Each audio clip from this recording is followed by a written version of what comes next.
प्रधानमंत्री नरेंद्र मोदी के खिलाफ जुटी विपक्षी एकता के दिग्गज ही नहीं, मीडिया भी इस उधेड़-बुन में है कि आखिर राष्ट्रीय जनतांत्रिक गठबंधन की गाड़ी बिहार के नाम पर आकर रुक क्यों गई।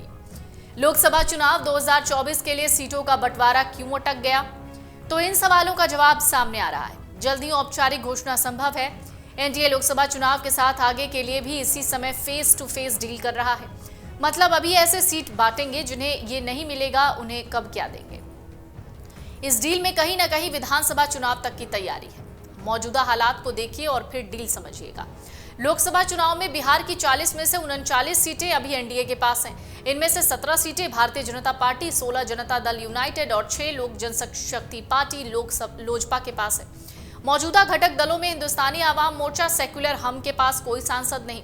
इधर बिहार विधानसभा की 243 सीटों में से एनडीए के घटक दलों के बीच भी सबसे मजबूत बीजेपी है, उसके पास 78 सीटें। इसके बाद जेडीयू के पास है 45 विधायक, 4 विधायक हमसे हैं यानी जीतन राम मांझी की पार्टी से, 1 विधायक निर्दलीय है यानी 128 अपनी संख्या है।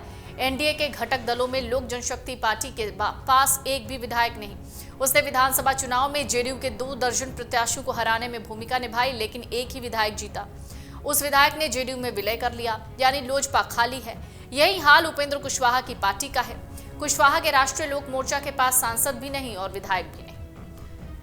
तो आपदा प्रबंधन के साथ अगली तैयारी क्या है? लोकसभा चुनाव में सीट बंटवारा इतने घटकों के बीच आपदा ही है। ऐसा इसलिए क्योंकि दोनों बड़ी पार्टियां 17 और 16 सीटों पर अपनी तैयारी कर रही हैं। लोजपा के 6 सांसद हैं, लेकिन अब ये 2 टुकड़ों में हैं। दोनों टुकड़ों की अपनी अपनी कहानी। इसके अलावा बगैर सांसद वाले जीतन राम मांझी और उपेंद्र कुशवाहा भी उम्मीद लगाकर बैठे हैं। इन सब के अलावा एक नई एंट्री की चर्चा हो रही है, मुकेश सहनी के विकासशील इंसान पार्टी की। 40 सीटों में से जीते 39 पुराने फॉर्मूले पर रहे तो एक ही सीट बच सकती है। इसलिए बंटवारे के नाम पर सिर्फ फुटौवल की आपदा को देखते हुए प्रबंधन के नजरिए से अगली तैयारी भी चल रही है। अब एक नजर एक संभावित डील पर डाल लेते हैं। जेडीयू 16 सीटों पर तैयारी कर रही है, वो इतने से कम में मानेगी नहीं। मुख्यमंत्री नीतीश कुमार दिल्ली जाकर इंग्लैंड चले गए।